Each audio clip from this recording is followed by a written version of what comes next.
Good morning student. हम लोगों ने अपना जो चैप्टर शुरू किया था वो क्या था, private sector and public sector.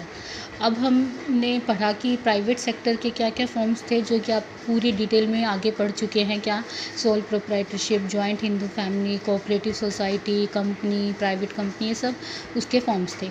अब हम पढ़ेंगे कि पब्लिक सेक्टर के क्या क्या फॉर्म्स होते हैं। तो पब्लिक सेक्टर के जो इस चैप्टर में आप पढ़ेंगे वो 3 फॉर्म्स पढ़ेंगे: डिपार्टमेंटल अंडरटेकिंग, स्टैट्यूटरी कॉर्पोरेशन और गवर्नमेंट कंपनी। आज इस वीडियो में हम 2 टॉपिक पढ़ेंगे, departmental undertaking and statutory corporation. ठीक है। डिपार्टमेंटल अंडरटेकिंग का क्या मीनिंग है? This is the most popular form of managing the public enterprise. This enterprise necessary fully owned और control by the government, central, state और local. यानी कि ये वो एंटरप्राइजेज होते हैं जो फुल्ली ओन्ड होते हैं। फुल्ली ओन्ड का मतलब इसमें प्राइवेट का 1% भी हिस्सा नहीं होता है।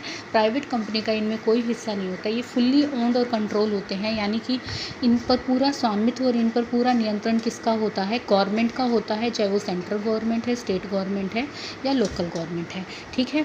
इसके the secretary of the department is chief executive officer who work under the guidance and control of the ministry. इनके लिए एक अलग से क्या बना होता है? मिनिस्ट्री बनी हुई थी, मिनिस्ट्री डिपार्टमेंट होता है। सबसे बेस्ट एग्जांपल है इसका रेलवे। देखिए रेलवे क्या है? फुल्ली ओन्ड बाय गवर्नमेंट है। अभी आजकल न्यूज़ में आ रहा है वैसे रेलवे को भी प्राइवेटाइजेशन अपना रही है, लेकिन अभी तक एट प्रेजेंट रेलवे क्या है? Fully owned by central government है। और इसके लिए अलग से रेलवे डिपार्टमेंट होता है। आपने सुना है ना, रेल मंत्री। हमारे रेल मंत्री हैं, हमारे रेलवे का पूरा क्या है? मिनिस्ट्री ऑफ रेलवे है, जो कि रेलवे के पूरा कामकाज देखती है और इसमें किसी भी प्राइवेट सेक्टर का कोई हस्तक्षेप नहीं होता है। The budget is prepare and government approval is obtain. इनके लिए बजट बनाया जाता है। आप देखते होंगे, आप थोड़ा सा न्यूज़ पे ध्यान दीजिए, जब भी हमारे देश का रेल बजट पेश होता है तो उससे पहले हमारे देश का क्या बजट पेश होता है? रेल बजट पेश होता है। ठीक है ना। हमारे मेन जो मास्टर बजट से पहले किसका बजट आता है? रेल बजट आता है। तो रेल बजट यही होता है कि जो इसके लिए बजट प्रिपेयर किया जाता है, गवर्नमेंट संसद में उसका अप्रूवल लेती है। Enterprise is prepare and send to the parliament, assembly में भेजा जाता है। मिनिस्टर कंसल्ट जो होता है वो डिपार्टमेंटल ऑर्गेनाइजेशन का, वो अकाउंटेबल होता है इस सक्सेस और फेलियर। यानी कि अगर रेलवे फेल होती है तो कौन जिम्मेदार माना जाएगा? रेलवे मिनिस्टर को क्या माना जाएगा? जिम्मेदार माना जाएगा। ठीक है ना। और ये जो इन ऑर्गेनाइजेशन का मोटिव होता है वो इस्टेब्लिश किए जाते हैं पब्लिक यूटिलिटी के लिए। अब आप देख रहे हैं ना, कोई भी प्राइवेट सेक्टर जनता के लिए तो रेल चला नहीं रहा। रेल कौन चला रही है? सरकार चला रही है। और वो क्या प्रोवाइड कर रही है? पब्लिक यूटिलिटी प्रोवाइड कर रही है। इंडियन पोस्ट एंड टेलीग्राफ इसके अंदर आते हैं।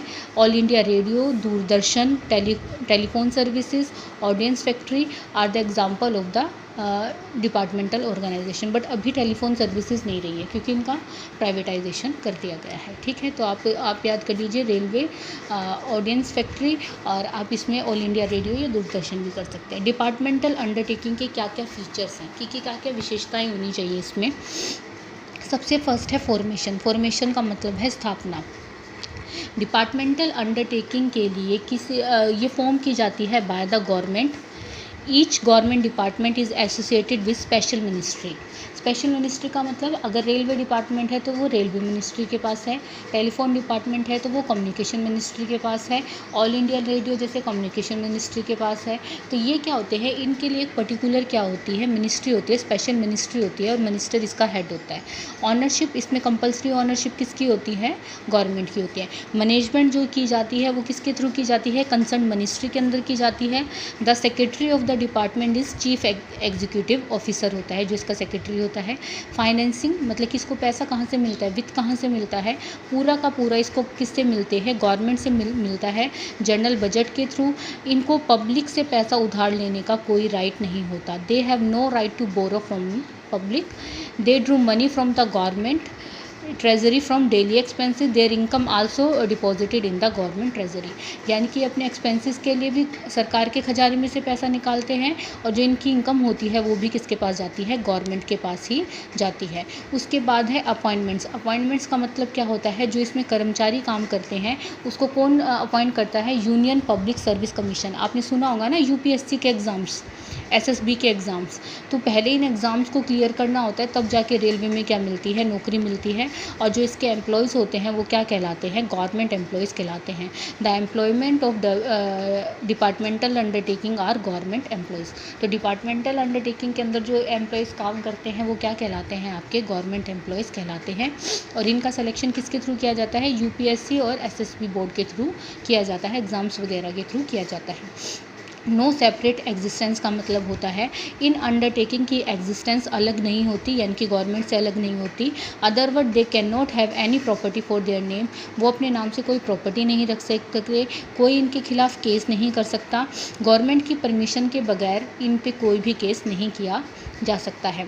एडमिनिस्ट्रेटिव ऑटोनॉमी का मतलब क्या होता है, इनको स्वतंत्रता नहीं होती, यानी कि इनको स्वतंत्रता नहीं होती because they are in form of government department. अब अगर रेलवे को एक छोटे से छोटा या कोई भी नया प्लान पास करवाना है, कोई नई रेल चलानी है, कोई नया ट्रैक बनवाना है, तो पहले का पूरा बिल पहले संसद में जाता है, वो पास होता है, उसके बाद ही वो उसको आगे प्रोसेस कर सकते हैं। तो इनमें डिसीज़न लेने में बहुत ज़्यादा देर हो जाती है। ठीक है भाई, फीचर्स समझ में आए इसके। अब हम इसकी मेरिट्स करेंगे। मेरिट्स जो आपने इसके फीचर पढ़े ना, कुछ पॉइंट तो वही इसकी मेरिट के आ जाएंगे। 4 पॉइंट्स आप इसकी मेरिट्स के कर लीजिए, इजी फॉर्मेशन, क्योंकि डिपार्टमेंटल अंडरटेकिंग के लिए कोई रजिस्ट्रेशन या फॉर्मेलिटीज़ करने की ज़रूरत नहीं है। ये जस्ट स्टैब्लिश हो जाती है एक ऑर्डर के थ्रू, जो कि गवर्नमेंट ऑर्डर देती है, तो इसकी फॉर्मेशन करना ईजी है। ठीक है। effective control management of this undertaking under the decided rules or concerned related ministry. Apart from this, work is done by educated and trained officer. As a result, effective control can be achieved. तो जो management की जाती है वो एक ministry के rules के according की जाती है। जो इसमें एम्प्लॉयज़ होते हैं वो बहुत ज़्यादा एजुकेटेड और ट्रेन होते हैं, तो ये कंट्रोल इफेक्टिव होता है। ये गवर्नमेंट की इनकम को बढ़ाती है। कैसे? क्योंकि ये सारा का सारा जो इनकम होती है वो किस में जाती है, गवर्नमेंट अकाउंट में जाती है। टैक्स बर्डन को डिक्रीज़ करती है, क्योंकि गवर्नमेंट पुट करती है टैक्स कब, पब्लिक के ऊपर कब टैक्स डालती है, जब गवर्नमेंट के खर्चे बढ़ जाते हैं। और गवर्नमेंट को इन डिपार्टमेंट से क्या हो जाती है, इनकम हो जाती है। जब गवर्नमेंट को इनकम ही हो गई तो वो लोगों पे टैक्स ज़्यादा क्यों लगाएंगे, तो इस कारण लोगों का टैक्स रिडक्शन होता है। फाइनेंस करना ईजी है, क्योंकि सारा का सारा फाइनेंस इनको कौन देती है, गवर्नमेंट देती है। और ये गवर्नमेंट के फंड्स का प्रॉपर यूटिलाइजेशन भी करते हैं। तो कोई भी 4 पॉइंट कर लीजिए आप। इसके बाद है limitations of departmental undertaking. Departmental undertaking की क्या लिमिटेशन है? Lack of prompt action. Prompt action का मतलब होता है तुरंत, ठीक है ना। प्रॉम्प्ट एक्शन का मतलब होता है तुरंत एक्शन लेना। देखिए, कोई प्राइवेट एक पर्सन को डिसीजन लेना है तो वो तो क्या करेगा, आज उसने सोचा, 1 घंटे में सोच के वो जवाब दे देगा। लेकिन डिपार्टमेंटल अंडरटेकिंग में एक छोटे से छोटे डिसीजन को लेने के लिए भी काफ़ी लंबा प्रोसेस क्या करना होता है, फॉलो करना होता है। जैसे कि मैंने आपको पहले वाले पॉइंट में भी बताया था, तो इसमें डिसीजन बहुत ज़्यादा क्विकली नहीं लिए जाते। तो इसमें क्या हो जाती है, कई बार प्रॉफिट अर्न करने की अपॉर्चुनिटीज़ को ये डिपार्टमेंट मिस कर देते हैं। फ्लेक्सिबिलिटी का मतलब होता है लोचशीलता, यानी कि जो जल्दी चेंज हो जाता है। तो इसमें लैक ऑफ फ्लेक्सिबिलिटी मानी जाती है, क्योंकि गवर्नमेंट के स्ट्रिक्ट रूल्स को इसको फॉलो करना पड़ता है। Where is it is essential for successful operation for undertaking. लेकिन फ्लेक्सिबिलिटी ज़रूरी है कि आपका ऑपरेशन सक्सेसफुल हो, और इसमें फ्लेक्सिबिलिटी नहीं पाई जाती। Lack of initiative. देखो, जो इसमें ऑफिशियल्स होते हैं वो वर्क करते हैं इंस्पिरेशन से। They try to achieve maximum income from the undertaking, but in reality जो गवर्नमेंट ऑफिसर्स वगैरह होते हैं उनको पता है हमें महीने की इतनी तनख्वाह मिलनी ही मिलनी है, चाहे हमारा डिपार्टमेंट प्रॉफिट अर्न करे चाहे लॉस अर्न करे। तो उनको क्या होता है, आपने देखा है ना, आज के डेट में अगर आपको 50,000 की तो गवर्नमेंट जॉब मिल रही है और 70,000 की प्राइवेट जॉब मिल रही है, तो व्यक्ति किसको चुनता है, 50,000 वाली गवर्नमेंट जॉब को चुनेगा। क्यों चुनेगा? क्योंकि गवर्नमेंट जॉब सेफ़ होती है। आपको पता है गवर्नमेंट जॉब में आपके पैसे 1 तारीख को ज़रूर आ ही जाएंगे, ठीक है ना। जबकि प्राइवेट सेक्टर में ऐसी कंपल्शन है, प्राइवेट सेक्टर में जॉब कभी भी जा सकती है। आज आप एक गवर्नमेंट नौकरी में लगे हैं, 30 साल की उम्र में लगे हैं, तो आपको 60 साल तक कोई वहाँ से हटा नहीं सकता है।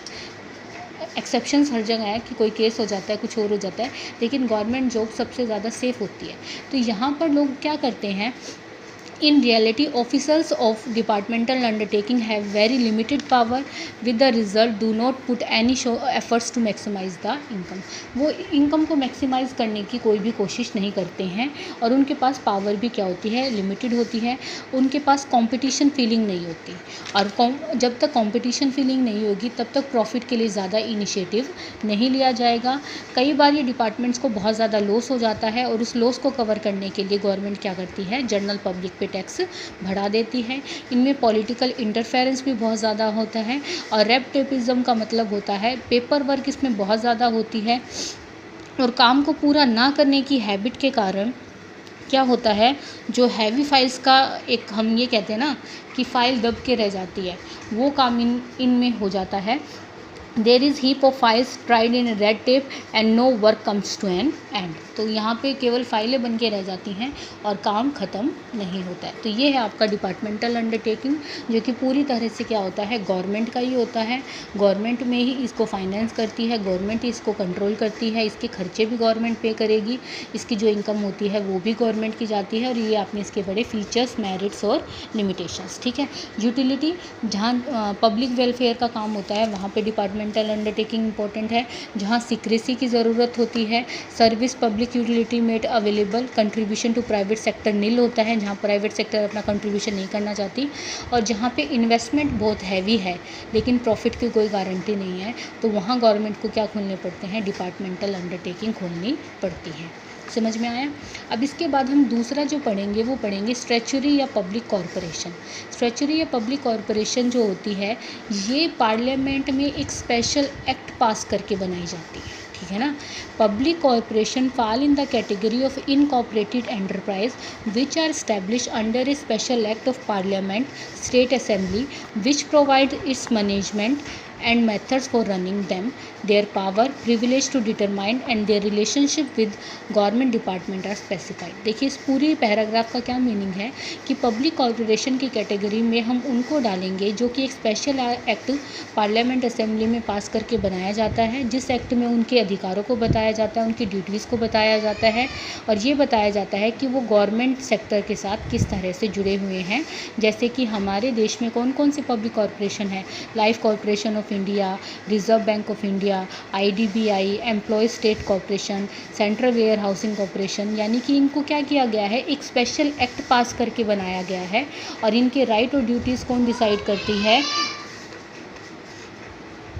Public corporation have separate legal existence, which means they can purchase assets in their name, have contract with other parties, can sue and sued. देखिए हमने डिपार्टमेंटल अंडरटेकिंग में एक पॉइंट पढ़ा कि डिपार्टमेंटल अंडरटेकिंग पे गवर्नमेंट की परमिशन के बगैर कोई केस नहीं कर सकता और ना ही वो अपने नाम पर एसेट्स रख सकती हैं. लेकिन जो स्टैच्यूटरी कॉरपोरेशन होती हैं उनकी अपनी लीगल एग्जिस्टेंस होती हैं, वो अपने नाम पे प्रॉपर्टी रख सकती हैं, दूसरों से कॉन्ट्रैक्ट कर सकती हैं और उन पर कोई भी केस कर सकता है और वो भी किसी पर केस कर सकती हैं. और ये इसके एग्जांपल्स हैं.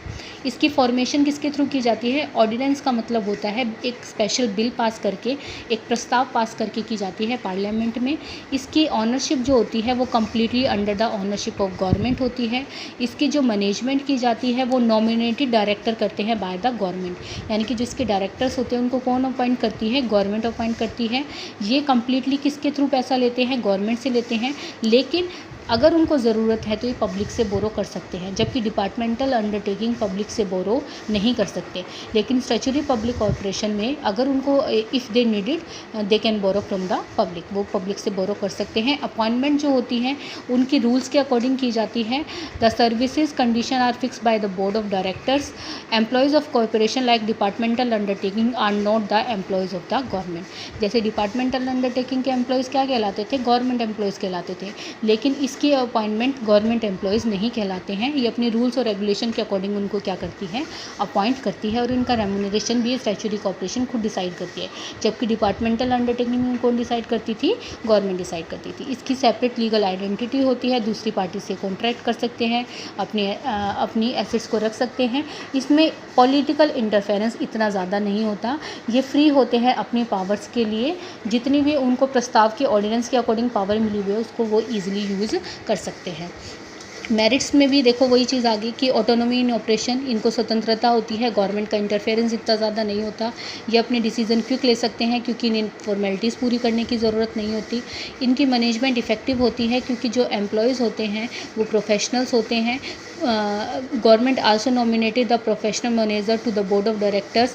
Apart from this the employees imparted through the salary and other facility efficient management is possible. तो ये जो अपॉइंट करती है वो गवर्नमेंट एम्प्लॉय करती है और ये हाई पेड प्रोफेशनल्स होते हैं, तो ये एफिशिएंट मैनेजमेंट करते हैं। इनका मोटिव जो होता है सोशल वेलफेयर होता है। नो प्रॉफिट और very limited profit is taken from the services provided by the corporation, ठीक है। और प्रोटेक्शन करना होता है इनको पब्लिक इंटरेस्ट का। ये आंसरेबल होते हैं पार्लियामेंट को या स्टेट जो असेंबली होती है इनको। कॉरपोरेशन यूटिलाइज करती है public money in proper way, avoid to questioning as reserve public interest क्या रहता है इसमें सिक्योर रहता है। लिमिटेशंस ऑफ पब्लिक कॉर्पोरेशन क्या है, जैसा कि कहा गया है कि इनको पूरी स्वतंत्रता होती है लेकिन ये केवल थ्योरेटिकल है, only is theoretical. There is complete government interference in reality. लेकिन एक्चुअल में क्या होता है, जैसे रिजर्व बैंक ऑफ इंडिया कह तो देते हैं कि ये अलग है, लेकिन रिजर्व बैंक ऑफ इंडिया में भी गवर्नमेंट का पूरी तरह से क्या होता है, इंटरफेरेंस होता है।